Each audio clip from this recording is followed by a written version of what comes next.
Are you ready to be the change? If so, you've come to the right place. You're about to join a movement of entrepreneurs who are empowering people, saving the planet, and turning their passion into profits while creating the lifestyle of their dreams. If you don't believe us, check out our website at entrepreneursforachange.com, a place where you can be inspired, mentored, and supported by a tribe of change-making entrepreneurs just like you. Now, before diving into the interview, I want to encourage you to rate, review, and download Entrepreneurs for a Change on iTunes. This really helps us reach more people with inspiring stories of entrepreneurs who are changing the world. Also, if these stories inspire you to start a world-changing business of your own, head over to our website at entrepreneursforachange.com and download the Business Changemakers Toolkit to get a jumpstart today. Now on to the show.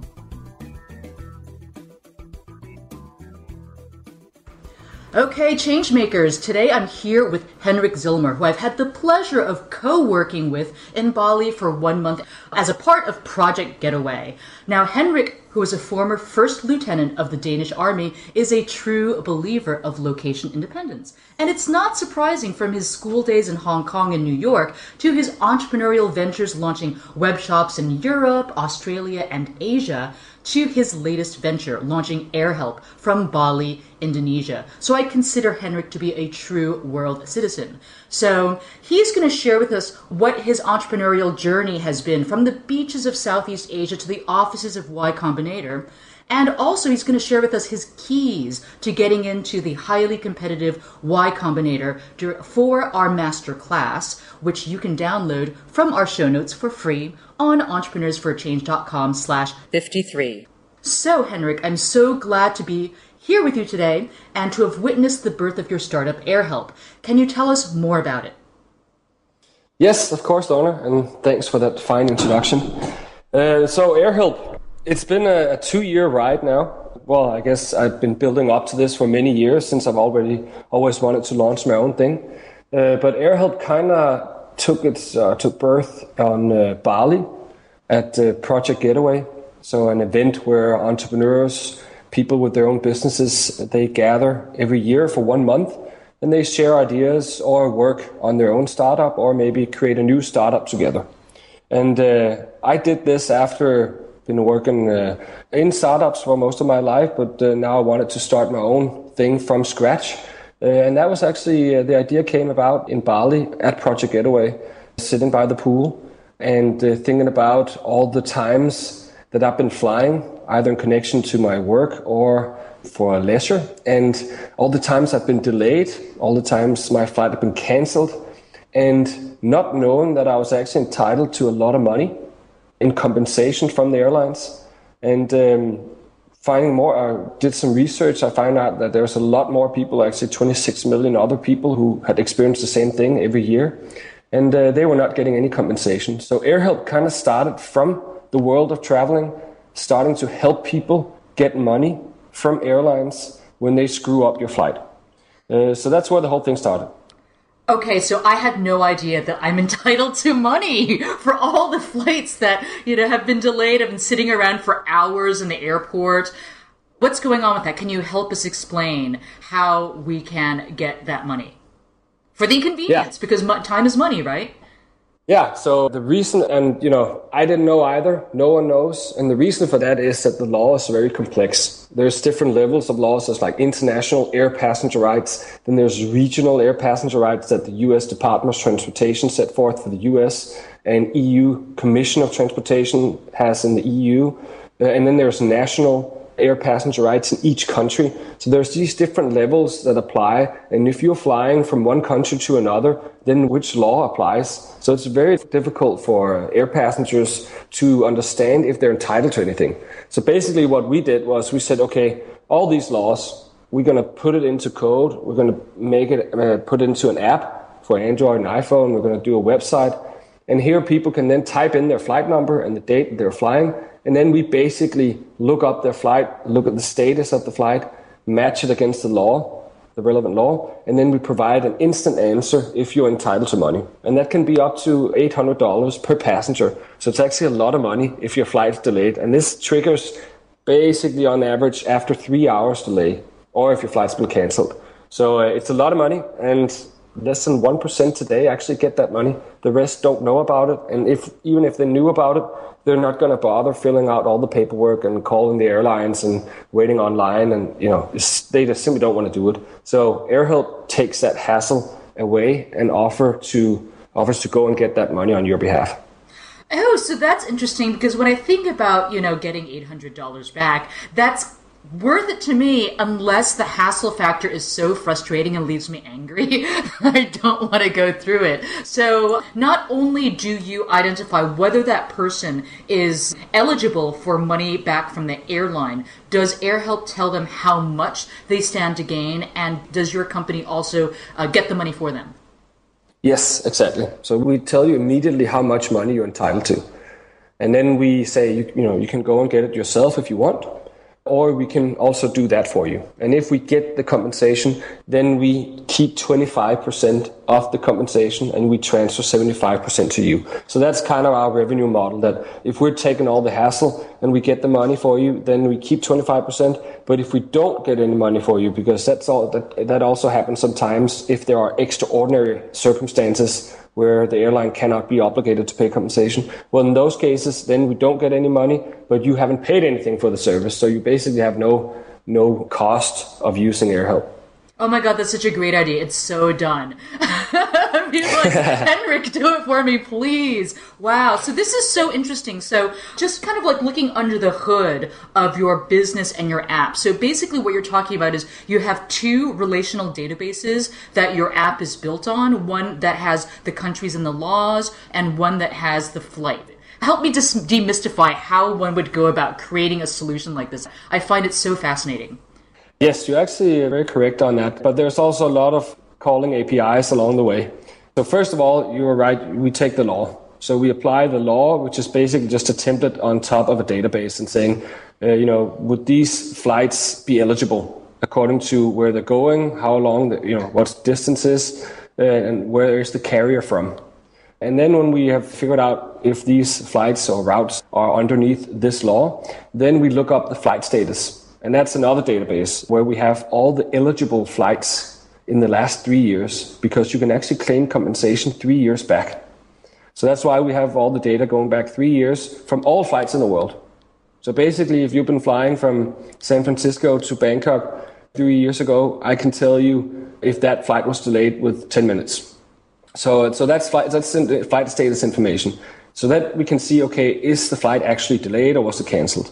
Then we also need to go one step further and see were there circumstances that the airline could not be held responsible for. It could, for example, be an airport strike. It could be volcano eruption like we had over Europe. It could be an ill passenger on the flight where the airline had to do an emergency landing. It could also be a bird that flew into the engine. So there's a lot of these extraordinary circumstances where we have to call other APIs, other services, to see if there are some of these circumstances happening would mean that you would not be able to get any compensation. So it's not only two databases, it's also getting a lot of information from a lot of different sources to create such a comprehensive picture possible. So when we present this to the airline, we have a good case of actually getting you money. That's also the big difference of using us and then doing it yourself, right? Because in many cases, the airline can just say, well, we disagree. This was due to weather conditions. And what would you do about that, basically, right? Would you as an individual passenger say, well, I'm going to take you to court on that one? It's not going to happen. So we stand a little stronger when we can provide all this evidence, which means that the airlines have a very difficult time to reject it.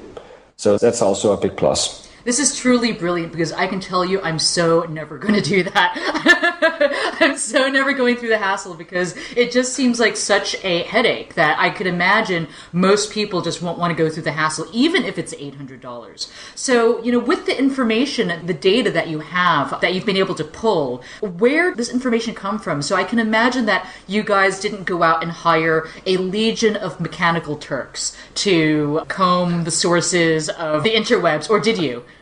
Well, to be honest, I was sitting on Koh Tao, Thailand, for 3 months. And during those 3 months, we were building the flight database.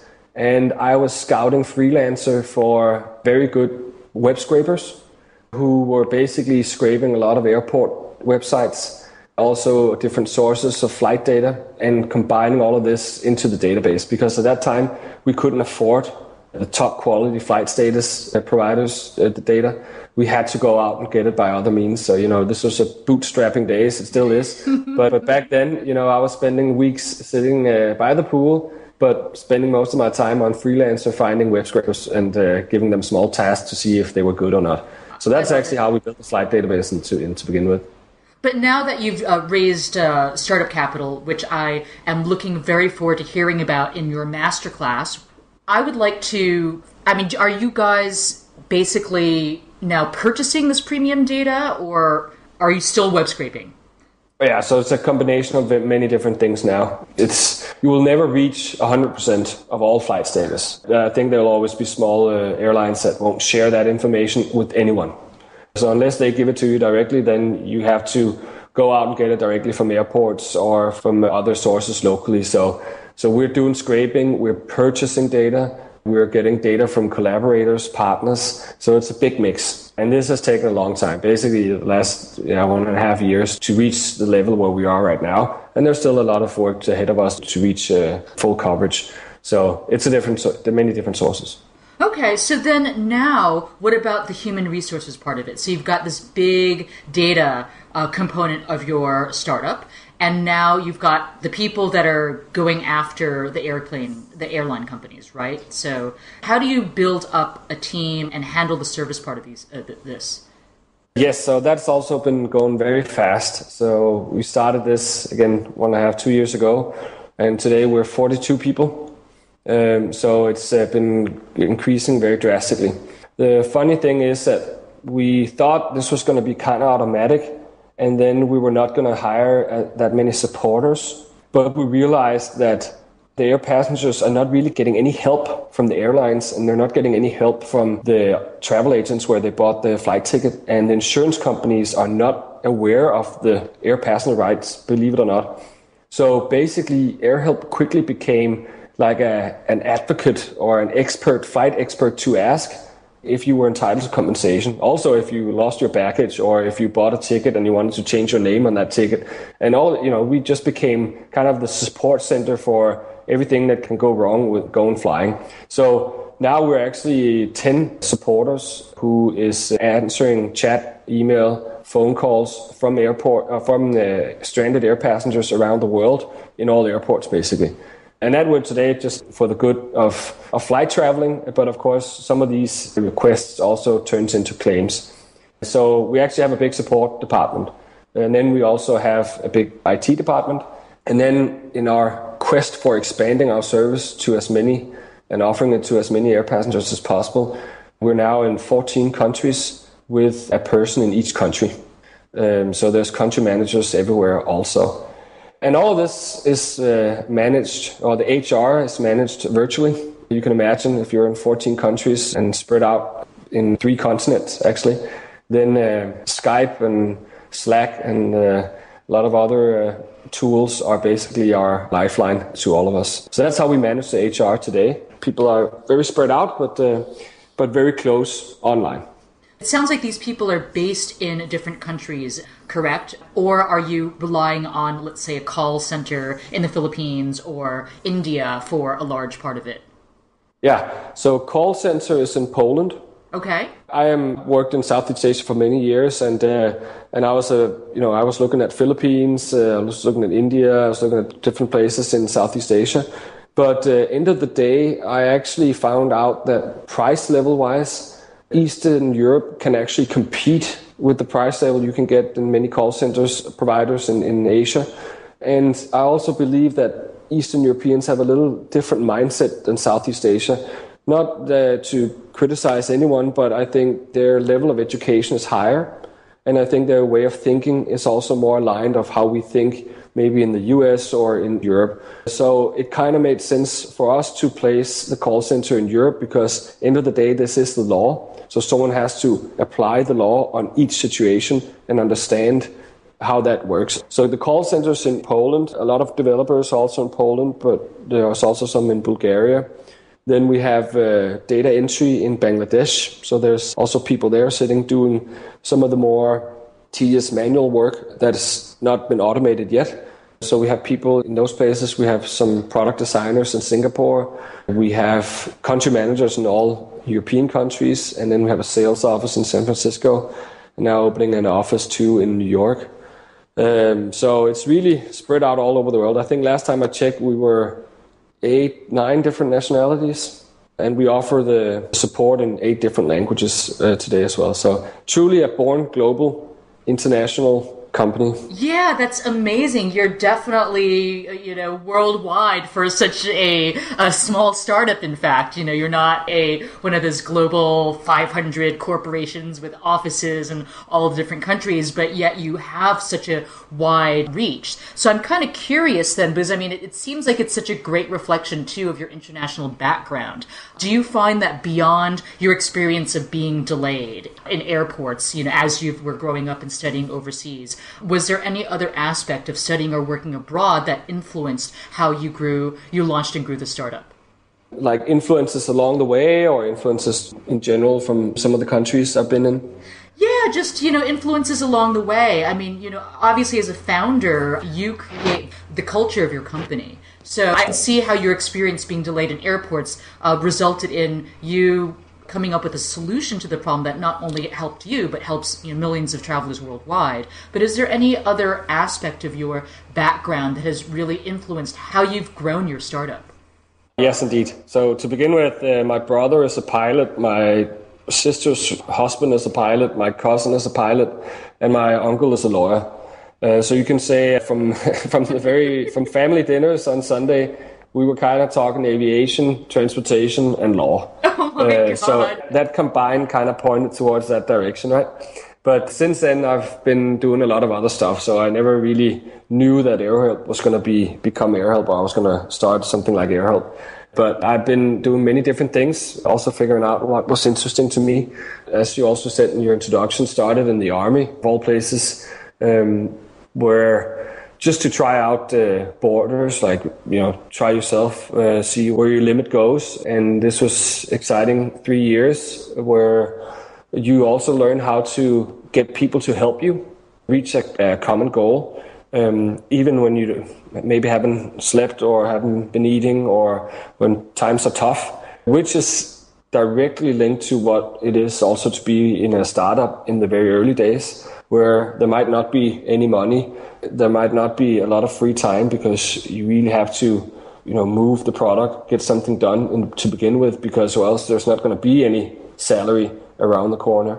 And to basically push through all obstacles that there are, knowing that, it will become better, or, when one obstacle is done, then you're this step further and you don't take no for an answer, or any challenge is not big enough. So I think that has a direct link of what I learned in the Army to how it is to run a startup. Definitely.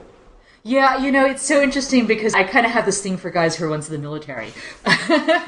But one thing I can say is that I know a number of people who are entrepreneurs in the Bay Area who were also in the military. And one thing that I do notice in common with all of them is a certain sense of leadership, which I guess is the natural outcome of being in the military. And I think that's what really is such a great skill to have if you're leading a company. Because people need to be inspired. They need to be motivated to follow you. And so it's fascinating how much the culture of a company is really established by the founder. And so when you have a founder that knows how to lead, then you have a motivated team working for you, and that creates much more productivity in your company, I personally believe. For sure. So one of the things I would say is directly related to this also is keeping people informed, always keeping them in the loop of what's the goal, where are we and where are we heading and why do we need to do this, right? If people, especially when you're also spread out all over the world, if people is not kept in the loop, if they are not informed of what's the bigger goal here, then eventually they will lose motivation and interest, and then they will alienate themselves from the company and maybe the greater goal, and that no startup will survive if that happens. So you have to keep it tight. You have to keep people involved and informed. I think something that's is also directly related to the Army. But then again, the Army is probably the least innovative place to work. There's not a lot of entrepreneurship, I think, happening in the army. So it is a different mindset. You need another building block on top of all of that to create a creative like surrounding and platform to grow a startup and to develop a new product, right? You have to think outside of the army box. Yeah, absolutely. Not just take orders and hang out till someone tells you what to do, right? Yeah, exactly. Okay, so I'm curious to know, because this is it's been so great to witness the part of your journey that started in Southeast Asia. So you started off in Bali, and we were hanging out in the Gili Islands, and working from beanbag chairs on the white sand beaches. And then you went off to Koh Phangan, which I'm very curious about checking out. What was it like to work from Koh Phangan or Koh Phangan? I don't know exactly how you'd pronounce it. Koh Phangan, that was fantastic. So I spent 4 months on Koh Tao, Koh Phangan. And that was a great spot. Internet was very good. Really? Food was also good. So internet, I mean 3G. I don't mean like local Wi-Fi. Right, 3G, yeah, the Wi-Fi is always pretty bad. Yeah, that's bad. But 3G was working. Of course, it's not your 30 down, 5 up connection, but it's not at any point that I have, very big hassles or trouble with doing a Skype call. So were you using a modem? I was actually, I was using, I was tethering most of the time. Okay. So I was just using that 3G. And then you have to be aware, what provider is best on this island. So what provider is best on that island? So Koh Tao is a little different than Koh Phangan. And now I always mix them up. So I really don't want to come with a recommendation, but I can definitely send that to you afterwards so you can distribute it. But I always mix them up. So now I'm kind of unsure which one is best at what island. But I can send that information to you. But that's totally. Mm-hmm. That's what I did with the 3G. And then I also, at some points, when, for example, on Koh Tao, you want to go to the most secluded beach and there wouldn't be Wi-Fi, then sometimes you can stop over at a cafe or something that has Wi-Fi. Or maybe you can even sit on the beach and then you can grab the Wi-Fi of some distant restaurant. And then what I had was like one of these extend cords or antennas that you can buy. I think, 300 yards, something like that. So actually I was sitting on Koh Tao on one peak or one mountaintop and catching Wi-Fi's on the other mountaintop, which was super far away, but I was actually, picking them up. So it was really a good connection. So I had different options and it wasn't really a problem at any time. So I can definitely recommend those places for work. And then it's also just a very laid back atmosphere. I think the option to choose a new beach every day to go to and a cafe close by that you can work from with the shade and with your coconut shake, it's paradise. Then all the angry emails turn into happy emails, right? So, I definitely say that's something I would like to do every year. But of course, you also have to. If you stay there all year round, you will get into a different vibe. And I also think for a startup and what our startup have now become, you would eventually lose momentum. I don't think it would be possible to really keep that close startup feel if you were spending 12 months on Koh Tao, for example. I think then, if you brought everyone to Koh Tao, then it might be possible. But I think at some point you have to say, okay, maybe it's not going to be 12 months, maybe it's only going to be 3 months a year. I'm going to be able to do this, but but that's great. If you can do that 3 months a year, that would be amazing. I know that I want to experience working from Koh Phangan, and I'm contemplating doing that in about a month or so. What is the cost of living there? Go to the sanctuaries where you've probably been yourself, which is very good. There's a good in and out put of people, of very exciting people, and you can eat healthy food, and it's kind of a good area where people stay for a longer time too. And then there's a little place next door which is called, I think, Coconut Resort or something like that, which I usually stay at. I remember last time I was there for like 2 weeks, and then I got the bill, which was 5,000 baht, and I've been eating 3 times a day and drinking unlimited amount of shakes, and 5,000 baht is $200 for 2 weeks. Hey, and all the food too. So you can literally live there for a month on $400 with all your food included. Easy. And how about working? I mean, is it like a simple bungalow room with a fan and a mosquito net, or is it kind of nice, and do you have like a little veranda and a hammock and a desk you can work from? You can have, if you book, so there's some really good huts. There's no air conditioning in any of them, but there's a fan. And if you get the ones down on the rocks out towards the ocean and the sunset, then you get the ocean breeze in every time, and then you can lie in your hammock on the porch, and then you're basically on the side of the rocks and the breeze coming in, so then you don't really need air condition, and that's the best place to be, I think. And then you're not really paying much for staying there anyways, and there's not really any mosquitoes there. So I really like the place. If you want air conditioning and more luxury, then you can go to the sanctuary, as I was saying, which is much more expensive, but also a very special place because it's like scattered across a mountainside of jungle. So you're basically living in the jungle with amazing views too. But it's become more expensive lately. So I'm usually staying at the next door resort. I hear there's 2 very active nightclubs there now too. It's been 10 years since I've been to Koh Phangan. So is it noisy or is it still tranquilic? There's a lot of hippies, and those hippies also tend to throw some pretty crazy techno parties, I call it. But I love it. Psytrance, yeah. It's the Psytrance mecca of Southeast Asia. I'm so there. And there's 2 spots for that, as you say. It's called Guy's Place, which is kind of a walk up the mountain, up in the jungle, where there's this it looks like a little courtyard, where that is turned into an outdoor dancing scene every second Saturday or something like that. And people actually take the boat to get there. So this beach we're talking about right now is basically, there's no roads to this place. You have to take a boat to get there.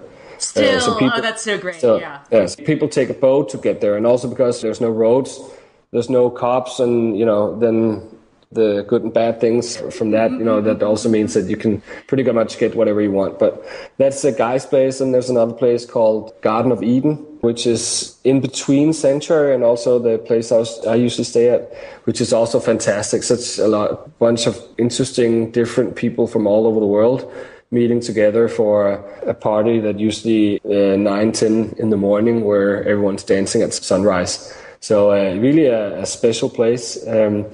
Usually, if you stay there for a longer time, you will kind of go around the parties. If you don't want to go to the parties, you're not going to experience. There's not going to be a lot of noise and a lot of drunk people going back and forth. You can basically go in a big circle around it. Can't do it every week anyway. So, it's up to whatever you feel like, but you have those choices, and there's a little bit for everyone. So I really like the place. And Koh Phangan in itself is also a fantastic island. It's a bigger island than Koh Tao, right? So you can get some very good places where there's not that many people and go exploring. So it's a nice place. Wow. So you've painted this incredible picture of having a lifestyle business. And I find it so hard pressed to leave all of that and, to leave the absolute freedom to then having to go and, become like getting investors in Silicon Valley and then to become more location based, which I understand that's your situation now. So explain to me what exactly happened. Why did you give it all up? Yeah, so everything was being ran from Thailand and Indonesia and on Bali. So that was a perfect setup. I really had a good time. And then for the fun of it, we applied to an incubator program in Silicon Valley, which is called Y-Combinator, and which is basically the most prestigious incubator program in the world. It is that because the people who are partners in Y-Combinator, the people who are running that program, are the big internet hotshots of Silicon Valley. So these are the guys that all started something in tech and they sold it, and they're all millionaires and kind of prophets within the tech industry. And they are then making these investments in new startups because they believe that that's going to be the next big thing. So some of the companies that gone through this program is Dropbox, it's Airbnb, it's Heroku, which is like a hosting service. It's Homejoy. It's, the list is very long of successful startups that have gone through the program and where Y-Combinator have invested in them. So we just applied for the fun of it. 10,000 apply, 100 get in. Chances are so competitive, and I can't wait to dig into your secrets on how to get in there in our masterclass for episode 53. Yeah. So, did they make you So when you get in, then you have to go to Silicon Valley. So then so that was where I was going to, that, we had to then move the company to the US, and we had to stay in San Francisco. So the company is now a US company. So you basically, when you get in, you have to move the company or else they won't invest in you. So then the company was moved, and then we moved to San Francisco. And that's where we've been since.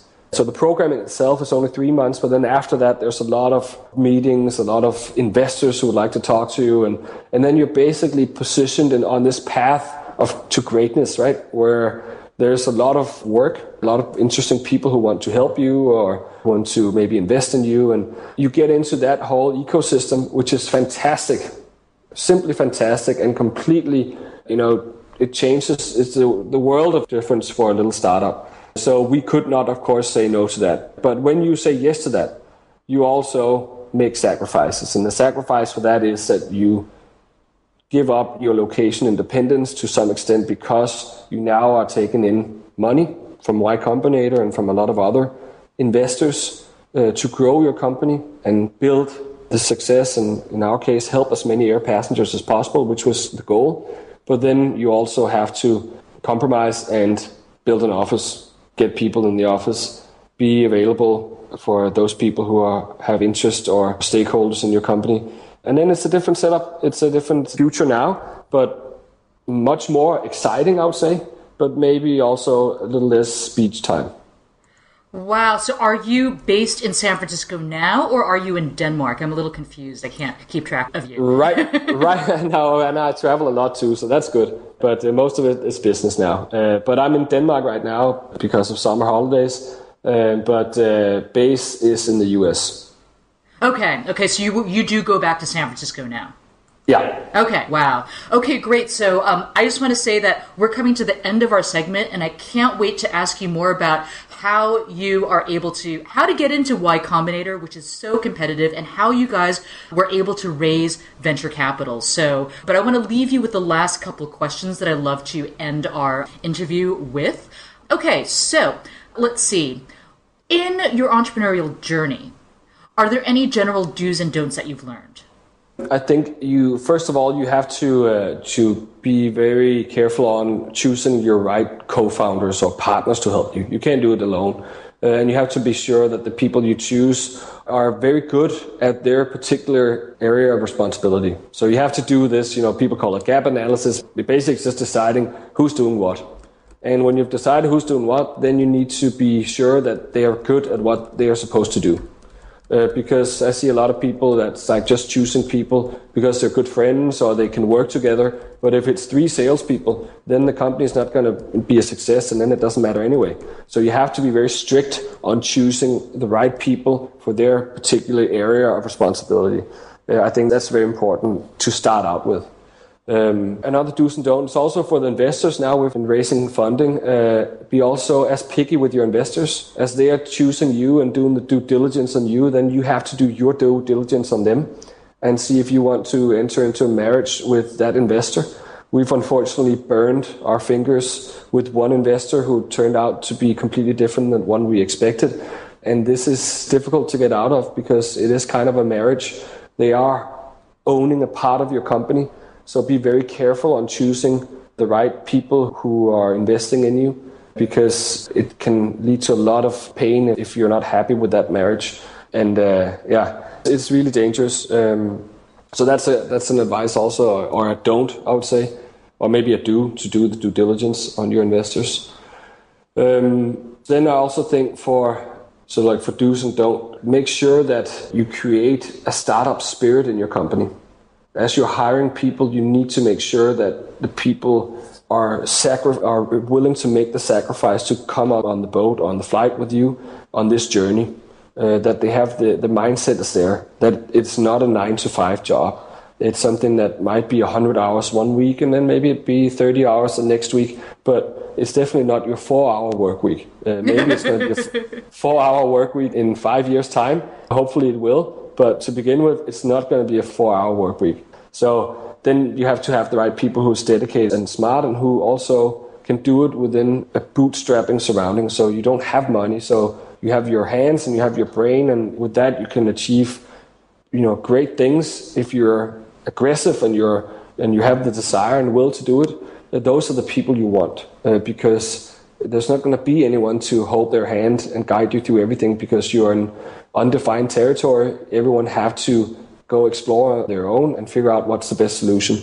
And then also just promote mistakes, because if you're doing all of this in territory you don't know, then you will make mistakes, and you have to make mistakes. But do make those mistakes as fast as possible, because you got to make those 9 mistakes before you get it right on the 10th. But you don't want people who's afraid of making that mistake, or afraid of making the decision, or afraid of doing something without permission. Always ask for permission afterwards, or forgiveness afterwards if you made a mistake. So those are the type of people you should look for. And you can actually go very practical approach on this, because you can do some of these disc analysis or persona analysis where you could define, this is an entrepreneur or someone who you probably maybe before have worked with and who is something who would be good at a startup, and then you can get them to do the profile. And then you use that profile or use that when you interview new people to see if are they kind of the same mentality or type for that person you want in company, or for that role too. Of course, there's different personas for different roles. So I would be also careful about that, because at the end of the day, the company or the startup is the people who's running it and the skills and expertise they have. So that's very important. That's really powerful entrepreneurial advice. Thank you, Henrik, for sharing that with us. How can we best stay in touch with you? I have just started a blog, so that's just actually my name, henrikzillmer.com. So very little information right now, but I'm just, as the companies get more interest, then I've started to put some of my learnings up on that blog. So henrikzillmer.com is where I'll be posting a lot of learnings along the way.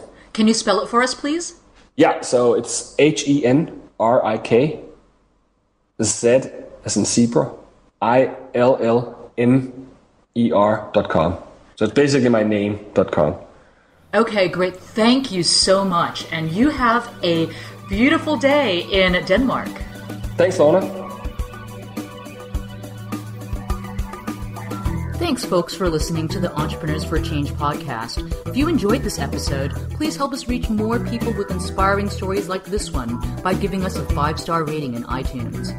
If this podcast inspires you to join the movement of change-making entrepreneurs, we'd love to give you a jumpstart with our free Business Changemakers Toolkit, which you can download at www.entrepreneursforachange.com/join. If you have a change maker in mind you'd love for us to interview, go to entrepreneursforachange.com/suggest and tell us who and why. Finally, feel free to stop by facebook.com/entrepreneursforachange to share your thoughts and say hello.